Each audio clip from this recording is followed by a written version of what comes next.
Mes frères, mes sœurs, ce que vous allez entendre dans cette vidéo pourrait bien marquer un tournant historique.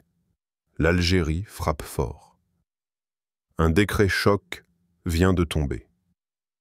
Interdiction formelle pour les hauts dirigeants algériens de voyager en France. Une rupture symbolique, politique et surtout stratégique. Mais pourquoi maintenant? Et que cache cette décision explosive? Échec cuisant de la France au Sahel? Fin d'un système postcolonial? Ou début d'une nouvelle ère pour l'Afrique indépendante? Si vous en avez assez des discours formatés et des vérités cachées, abonnez-vous maintenant, car ici, on décrypte ce que les grands médias n'osent pas dire.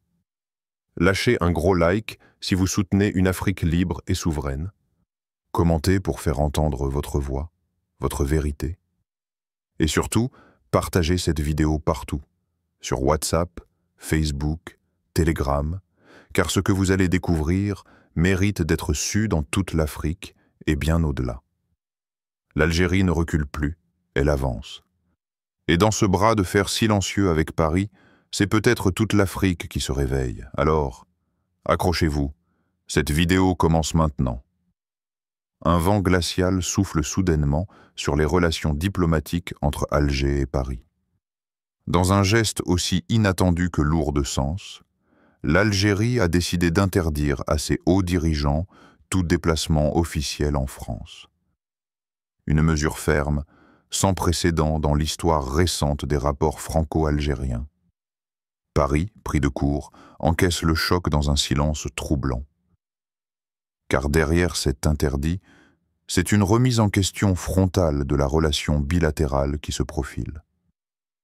Ce n'est plus un simple désaccord diplomatique, c'est un signal de rupture. Le gouvernement algérien n'a pas communiqué de manière expansive.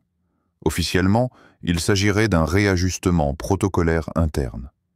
Officieusement, la mesure sonne comme une sanction politique, un coup d'arrêt à une forme de dépendance diplomatique héritée de la période postcoloniale. Alger ne veut plus se contenter du rôle de partenaire secondaire toléré, et encore moins de celui de protégé méfiant. Ce refus de se rendre en France prend alors des allures de défi assumé.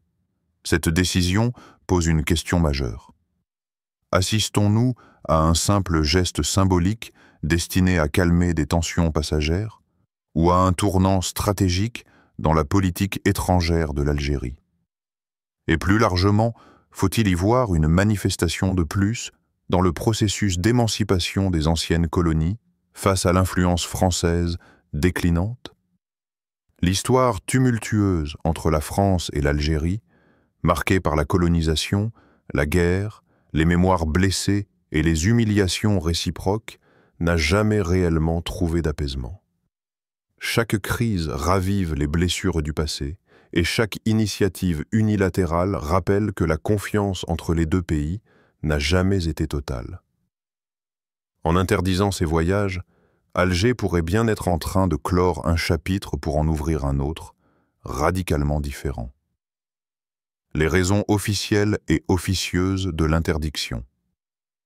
Si l'Algérie a imposé une interdiction de voyager en France à ses dirigeants, ce n'est pas un simple geste protocolaire. Derrière cette décision radicale se cache un faisceau complexe de motivations, mêlant affirmation de souveraineté, ressentiment historique et tensions politiques croissantes. Officiellement, aucune déclaration directe n'a été faite dans un langage accusatoire, mais les signaux envoyés sont clairs. Pour Alger, il s'agit d'une réaffirmation de son indépendance diplomatique face à une France accusée de s'immiscer encore trop souvent dans les affaires internes de ses anciennes colonies. L'une des raisons invoquées en coulisses renvoie à la pression judiciaire française exercée sur certains responsables algériens. Des affaires sensibles, notamment liées à des questions de corruption, de biens mal acquis ou d'enquêtes internationales, auraient été réactivées récemment sur le territoire français. Alger y voit une instrumentalisation politique de la justice française, un moyen détourné de pression, voire de chantage diplomatique. Certains ministres ou proches du cercle présidentiel auraient été dissuadés de voyager à Paris, de crainte d'être interpellé, convoqué ou exposé médiatiquement. Le pouvoir algérien, par cette interdiction, chercherait donc à protéger ses cadres tout en dénonçant un traitement jugé humiliant. Mais les raisons officieuses vont au-delà. Des fuites dans la presse algérienne évoquent une multiplication des opérations d'influence française dans le pays via les médias, les ONG ou certaines élites francophiles. Des sources proches des milieux sécuritaires parlent d'une guerre douce menée par les services français pour affaiblir le pouvoir en place ou influencer ses choix stratégiques, notamment en matière de coopération régionale au Sahel. Le poids de la mémoire coloniale n'est jamais loin. Pour de nombreux responsables algériens, chaque attitude condescendante de Paris, chaque déclaration maladroite de dirigeants français est perçue comme une résurgence de l'arrogance coloniale. L'affaire des visas en 2021, les propos de Macron sur la rente mémorielle, ou encore les différends sur la restitution d'archives n'ont fait qu'aggraver le fossé entre les deux pays. L'interdiction actuelle peut donc aussi être lue comme une réaction cumulative à des années d'accumulation de frustration et de vexation. Dès lors, cette mesure apparaît moins comme une réaction impulsive que comme un message politique structuré adressé à l'Élysée. L'Algérie ne tolérera plus ce qu'elle perçoit comme des tentatives d'influence ou de domination voilée. C'est aussi une manière de tester la France, de jauger sa capacité à reconnaître les rapports de force en mutation, à l'heure où l'Algérie consolide des liens avec d'autres puissances, Chine, Russie, pays du Golfe, et se redéfinit comme acteur diplomatique autonome dans la région. En somme, loin d'être un simple interdit administratif, cette décision marque une montée en puissance d'un discours souverainiste algérien. Une rupture assumée, peut-être partielle aujourd'hui, mais qui pourrait annoncer un réalignement profond et durable dans les rapports entre Paris et Alger. Les échecs français au Sahel. Une humiliation qui se propage. Pendant près d'une décennie, la France a voulu incarner la puissance stabilisatrice au Sahel à travers ses opérations militaires phares. Serval, lancé en 2013 au Mali pour stopper l'avancée des groupes djihadistes vers Bamako, puis Barkhane, déployé à plus grande échelle dans 5 pays sahéliens. Présenté comme une mission de lutte antiterroriste, Barkhane devait sécuriser une région stratégique, renforcer les États fragiles et empêcher l'expansion des mouvements armés islamistes. Mais sur le terrain, les objectifs n'ont pas été atteints. Et pire, la présence militaire française est aujourd'hui associée, dans l'imaginaire populaire africain, à l'occupation, à l'échec et à la dépendance. Malgré les milliards investis, les soldats déployés et les discours rassurants de l'Élysée, l'insécurité a empiré. Le Mali, le Burkina Faso et le Niger, censés être les bastions de la coopération franco-africaine, sont devenus des symboles du rejet. Les attaques terroristes se sont multipliées, les gouvernements sont tombés les uns après les autres, et la population a fini par tourner le dos à la France. Des manifestations hostiles ont envahi les capitales sahéliennes, des drapeaux français ont été brûlés, et les forces tricolores ont été expulsées, parfois sans préavis. Jamais la France n'avait connu un tel désaveu postcolonial. Les critiques ne se sont pas seulement concentrées sur l'inefficacité militaire, mais aussi sur la nature même de l'intervention. Beaucoup ont dénoncé une stratégie floue, paternaliste, centrée sur des logiques françaises plus que sur les réalités africaines. À mesure que l'échec devenait évident, les autorités locales ont cherché à reprendre la main, par des coups d'État militaires d'un côté, et par des rapprochements avec de nouveaux partenaires, Russie, Turquie, Chine de l'autre. Ce rejet du parrain français a produit un effet domino spectaculaire. Le Mali a été le premier à dénoncer publiquement la présence militaire française, suivie rapidement par le Burkina Faso et le Niger. 3 pays clés du dispositif Barkhane se sont ainsi tournés vers Moscou, revendiquant une souveraineté militaire pleine et entière. L'image de la France, qui prétendait protéger, est devenue celle d'une puissance intrusive, inefficace et arrogante. L'Algérie, bien que non directement impliquée dans l'opération Barkhane, observe cette dynamique avec attention. Elle partage une longue frontière avec le Mali et reste un acteur sécuritaire majeur dans la région. Voir ses voisins chasser l'armée française tout en appelant d'autres puissances à l'aide l'a forcément poussé à réévaluer son propre positionnement. La décision d'interdire les voyages en France à ses dirigeants peut ainsi être perçue comme une prise de distance volontaire, une manière de ne pas apparaître comme l'ultime allié d'une puissance occidentale en déclin sur le continent. Aujourd'hui, dans une grande partie de l'Afrique francophone, la France est perçue comme affaiblie, illégitime et indésirable. Sa stratégie militaire s'est retournée contre elle, et son discours sur la coopération est jugé vide de sens. Dans ce contexte, le geste d'Alger prend tout son poids. Il ne s'agit pas seulement de diplomatie, mais d'une inscription claire dans le mouvement plus large de décolonisation politique réelle. Une rupture que Paris n'a pas anticipée et que l'Élysée peine encore à admettre. L'Algérie repositionne sa diplomatie. Nouvelle doctrine face aux bouleversements géopolitiques régionaux et à l'échec patent du modèle néocolonial français. En Afrique, l'Algérie opère un virage stratégique profond dans sa doctrine diplomatique. Loin d'agir dans la précipitation ou sous le coup de l'émotion, Alger semble suivre une trajectoire mûrement réfléchie, inscrite dans une logique de réalignement mondial, d'émancipation et de restauration de son influence régionale. Le refus de continuer à fonctionner selon les règles établies par Paris n'est que l'un des volets de cette nouvelle posture. La politique de non-alignement, déjà inscrite dans l'ADN historique de l'Algérie depuis la conférence de Bandung et les débuts du mouvement des non-alignés, est aujourd'hui réaffirmée avec vigueur. Alger ne veut plus être perçue comme une simple pièce du jeu occidental. Elle privilégie désormais des partenariats variés, souples et pragmatiques. La Russie, la Chine, la Turquie, l'Iran, mais aussi les pays du Golfe, sont devenus des interlocuteurs de premier plan.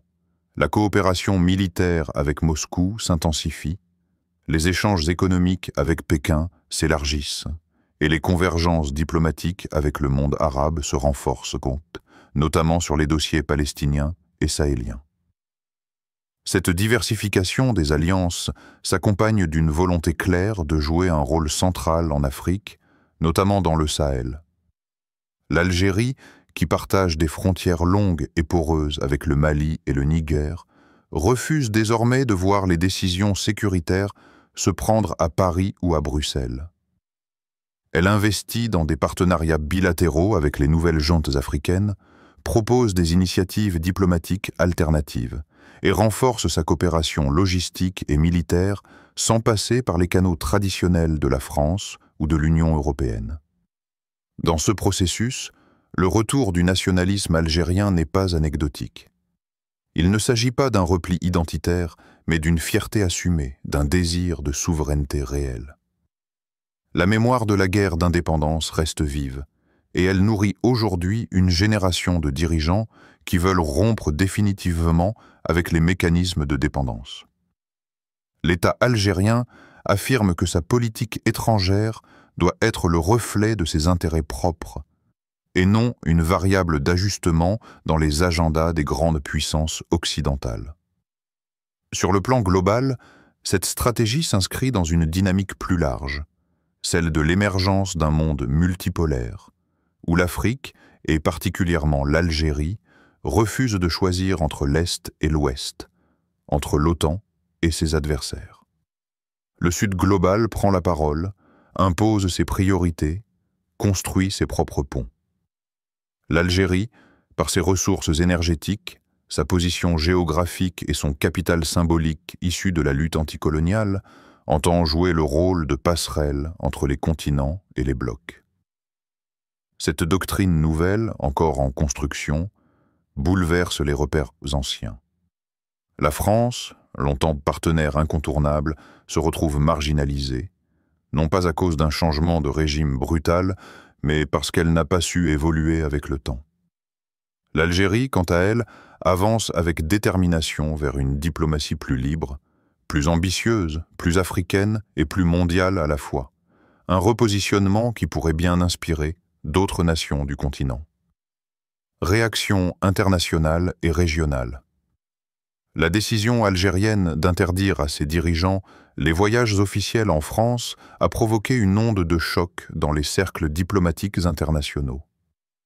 En France, la réaction a été d'abord marquée par le silence, ce silence pesant des chancelleries quand elles sont prises de court. Officiellement, aucune déclaration agressive n'a été faite. Officieusement, c'est l'embarras qui domine. À l'Élysée et au Quai d'Orsay, on redoute moins le symbole que la contagion diplomatique. Car si l'Algérie, pays pivot du Maghreb, ose une telle rupture, qui sera le prochain? Paris craint un effet d'entraînement. Ce n'est pas un simple incident bilatéral. C'est peut-être le signe que le socle des relations postcoloniales est en train de se fissurer pour de bon. Ce type de décision, autrefois impensable, pourrait inspirer d'autres capitales africaines à rompre, elles aussi, avec la logique de dépendance politique, militaire et symbolique. Les médias français, eux, oscillent entre minimisation et critique voilée, parlant de gestes provocateurs ou de dérives autoritaires du régime algérien. Mais derrière ces formules, on sent poindre l'inquiétude réelle d'une perte d'influence accélérée. Dans le Maghreb et le Sahel, la décision est perçue de manière contrastée. Certains analystes marocains ou tunisiens observent avec méfiance ce coup de théâtre, y voyant peut-être un isolement stratégique d'Alger. Mais chez les populations, notamment au Mali, au Niger ou au Burkina Faso, le geste est accueilli comme un acte de courage. Il entre en résonance avec une aspiration grandissante à la souveraineté totale, à la sortie du carcan des anciennes puissances tutélaires. Dans les cercles panafricains, Traoré, Goïta, Tiani et maintenant les autorités algériennes semblent former une ligne de rupture, celle d'une Afrique qui ne veut plus obéir. Dans ce vide laissé par Paris, de nouveaux acteurs s'activent déjà. La Russie, forte de ses liens militaires avec plusieurs pays africains, y voit une opportunité stratégique majeure. Moscou multiplie les gestes envers Alger. Vente d'armements, projets énergétiques, coopération sécuritaire. La Chine, elle, continue d'avancer à pas feutrés, mais efficacement, en s'implantant dans les infrastructures et le commerce. La Turquie, très active dans le monde musulman et en Afrique de l'Ouest, s'impose également comme un partenaire alternatif crédible, combinant discours religieux, pragmatisme économique et influence culturelle. Dans l'ensemble de l'Afrique francophone, la décision algérienne apparaît comme un signal fort d'émancipation. Elle résonne comme un appel à la dignité, un cri d'affirmation. Le temps des tutelles est terminé. Elle encourage les États à redéfinir leurs relations extérieures sur des bases nouvelles, libérées de la mémoire douloureuse du colonialisme et de l'obsession de plaire à l'Occident. Ce qui était hier considéré comme une provocation devient aujourd'hui un modèle de souveraineté assumée. L'Algérie ne se contente plus de sa position historique. Elle entend jouer un rôle moteur dans une Afrique nouvelle qui parle haut, choisit librement ses alliés et ose dire non aux anciennes puissances. Un tournant dans l'histoire franco-algérienne. Ce qui aurait pu passer pour une mesure administrative discrète s'est révélé être un acte politique lourd de conséquences. En interdisant à ses dirigeants de se rendre en France, l'Algérie n'a pas seulement exprimé une contrariété passagère. Elle a clairement posté un jalon dans une stratégie de rupture, annonçant au monde qu'elle ne souhaite plus entretenir avec Paris une relation déséquilibrée, héritée d'un passé colonial mal digéré. Ce geste dépasse le cadre diplomatique. Il s'inscrit dans une redéfinition profonde de la place de l'Algérie dans le concert des nations mais aussi dans celui plus vaste de l'Afrique francophone. Car ce n'est pas uniquement la relation franco-algérienne qui vacille. C'est l'architecture entière de l'influence française en Afrique qui semble s'effriter, lentement mais sûrement. À mesure que le continent renoue avec ses ambitions souveraines, les anciennes alliances s'estompent, les équilibres géopolitiques se déplacent. L'Algérie, forte de son histoire révolutionnaire, de sa position stratégique et de ses ressources, pourrait bien devenir l'un des moteurs de ce basculement. Faut-il y voir une rupture définitive avec la France, ou plutôt le début d'une nouvelle forme de relation, moins marquée par la domination que par l'exigence de respect mutuel? Et surtout, la France a-t-elle encore les moyens et la volonté de s'adapter à cette Afrique qui change? Une chose est certaine, l'acte algérien ne laissera pas indifférent. Il inspirera, divisera, mais marquera une étape. Peut-être celle d'un réveil continental, où chaque nation francophone reconsidérera ses alliances à la lumière de ses véritables intérêts. Et vous, qu'en pensez-vous? L'Algérie est-elle en train d'ouvrir une nouvelle voie pour l'Afrique francophone? La France est-elle condamnée à perdre son influence si elle ne change pas de cap? À vous de réfléchir et de faire entendre votre voix. Page de son histoire, et pose un acte de rupture vis-à-vis d'un ancien ordre qui vacille de jour en jour. C'est peut-être la conséquence directe des échecs français au Sahel, mais c'est surtout un signal clair. L'Afrique veut tracer son propre chemin, sans tuteur, sans soumission. Si vous croyez, vous aussi, en une Afrique forte, digne et libre, alors likez cette vidéo. Abonnez-vous pour continuer à décoder ensemble les vrais enjeux du monde et partagez-la à tous vos contacts. Car cette parole-là, aucun média traditionnel ne vous la donnera. Et qu'Allah, le Très-Haut, nous accorde la lucidité face aux manipulations, la force de défendre la vérité et la fierté de bâtir un avenir digne pour nos peuples. Amin. Qu'Allah bénisse l'Algérie, qu'il soutienne toutes les nations qui luttent pour leur souveraineté et qu'il unisse nos cœurs dans la justice et la fraternité. Amin, à très bientôt pour un nouveau décryptage. Que la paix soit sur vous. Assalamu alaikum wa rahmatullahi wa barakatuh.